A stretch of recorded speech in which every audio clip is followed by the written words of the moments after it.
The education of women and girls is extremely important.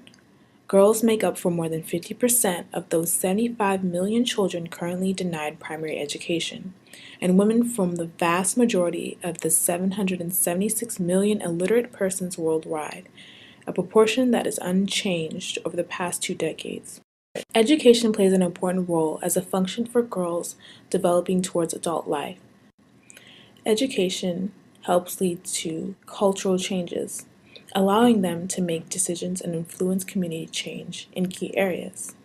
Basic education also contributes to better health by providing women and girls with an understanding of basic health, nutrition, and family planning, giving them the power to govern their own lives and bodies. In addition, it leads to poverty reduction. Education will help eliminate the vicious cycle girls succumb to when they are excluded from their labor force.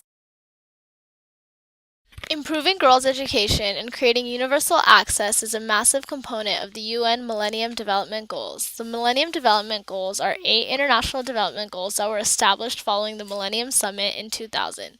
Recently, the World Bank established a report about girls' education and has found that although there have been great gains in female education, girls' education is still lagging behind. Of the 600 million girls in the developing world, 42% of girls in the developing world are out of school. In 1999, around 106 million children were out of primary school. Almost 61 million, or 58%, were girls, compared to 45 million, or 42%, that were boys. In 2009, around 35 million girls were still out of school, compared to 31 million boys. Severity and inequality among girls' education differs around the world. Of those out-of-school girls, the majority of them live in either sub-Saharan Africa and South Asia. In South Asia, the region's total number of out-of-school girls has dropped from 23 million in 1999 to 9.5 million in 2008. In sub-Saharan Africa, the number of out-of-school girls has decreased more slowly, from 25 million in 1999 to 17 million in 2008. Of those out-of-school girls, one half of them live in sub-Saharan Africa, and one-fourth are in South Asia. In order to further assess girls' education, the World Bank and the United Nations have examined literacy rates among girls and boys in the developing world. Globally, there is still a large gender gap in youth literacy rates, although the gap has been shrinking over time. This gap in subsequent data seems to show that fewer girls are emerging from education systems with basic literacy skills. Literacy rates have been very important in assessing a country's education and development standards. This graph shows the countries with the greatest number of female out-of-school children, according to a UN report conducted in the year 2010. For our exploration of poverty in the developing world and its linkage to girls' education, we will be focusing on Yemen. Yemen is located in the Middle East and is bordered by Saudi Arabia and Oman. Yemen was ranked number 7 with over 600,000 girls out of school in that 2010 UN report. The Human Development Index ranks Yemen number 151 out of 177 countries, giving it the lowest HDI rank among the Arab states.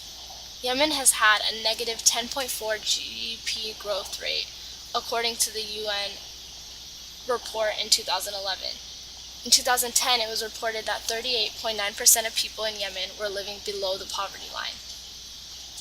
Unemployment is estimated to be 52.9% for people aged between 15 and 24, and 44.4% for people aged 25 to 59. In regards to education in Yemen, as little as 5% of Yemen's GDP goes towards education expenditures. The average years of schooling for children is 8 years. Of the nation's population, the combined gross enrollment in education for both male and female is roughly 54%. Due to the high levels of poverty and gender inequality, many young girls and women have been unable to receive an education in Yemen. We wanted to focus on projects being done by the World Bank through the International Development Assistance Program IDA? The International Development Association, IDA, is a part of the World Bank and is one of the largest sources of assistance for the world's 82 poorest countries. Established in 1960, IDA aims to reduce poverty by providing loans and grants for programs that boost economic growth, reduce inequalities, and improve people's living conditions. IDA lends money on concessional terms. This means that IDA charges little or no interest and repayments are stretched over 25 to 40 years. IDA financed operations deliver positive change for 2.5 billion people, the majority of whom survive on less than $2 a day. Since its inception, IDA has supported activities in 108 countries. For the fiscal year ending on June 30, 2012, IDA commitments reached $14.8 billion, spread over 160 new operations.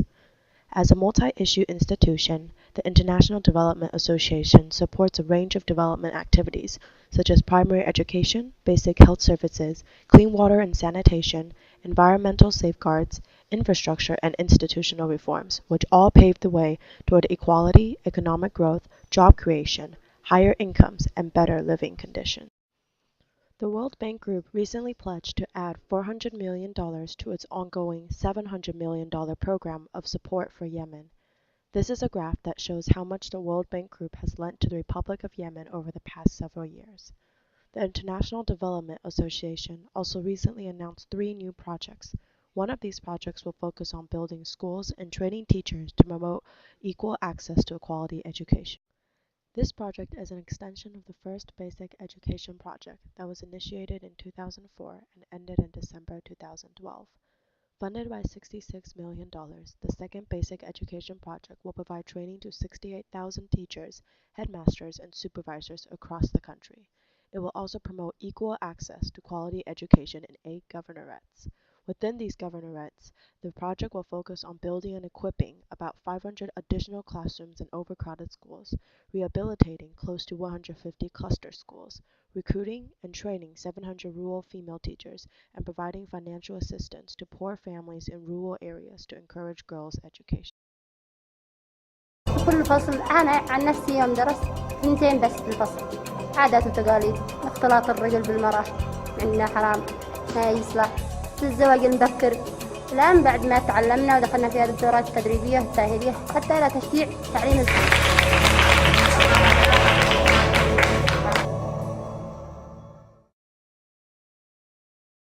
The World Bank and IDE-supported Basic Education Project introduced a number of new initiatives, such as conditional cash transfers to girls, school-based management grants, and the expansion of the education system at all levels, dropping the literacy rate from 90% to 45%.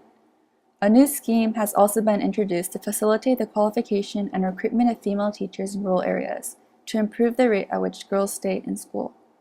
Since the launch of the program, the gross enrollment ratio for girls in primary school increased from 51% in 2001 to 78% in 2009. 2,557 additional classrooms were built between 2001 and 2006, leading to better learning environments. School fees for girls in primary school were abolished by the Ministry of Education in 2008, and 1,000 new female teachers were contracted and deployed in target areas in 2008. Although considerable progress is being made towards improving girls' educational opportunities with World Bank and IDA support, providing more than 90 million out-of-school girls with access to quality education is a challenging task. Yemen's Millennium Development Goal of achieving 100% primary school enrollment by 2015 is particularly challenging due to the country's significant population growth and deep poverty. Gender equity is also a major issue in Yemen. Fewer girls than boys enroll in school, particularly in rural areas, and many tend to be overage and most drop out before completing basic education. Lack of female teachers is another factor that results in low enrollment and retention of girls in schools. Higher teacher absenteeism and insufficient teaching materials also pose a challenge in the expansion of quality education in Yemen. Despite these obstacles faced by the program, good foundations are being laid, and much can be built on them. Ongoing and future efforts should aim at increasing country-level commitment to this issue. Increasing understanding and knowledge of the economic and social returns to girls' education is crucial to inform policy decisions. Future efforts should also aim at further expanding initiatives to increase educational access, such as prioritizing funding for girls' schools. And lastly, future efforts should aim at continuing the emphasis on improving the quality and relevance of education offered in schools. For countries like Yemen, the increased availability of female teachers is critically important in boosting girls' enrollment and retention rates. These efforts need to be implemented with increased urgency and commitment to fulfill the promises to meet Millennium Development Goals in providing a quality education for girls, and ultimately towards a better future for all.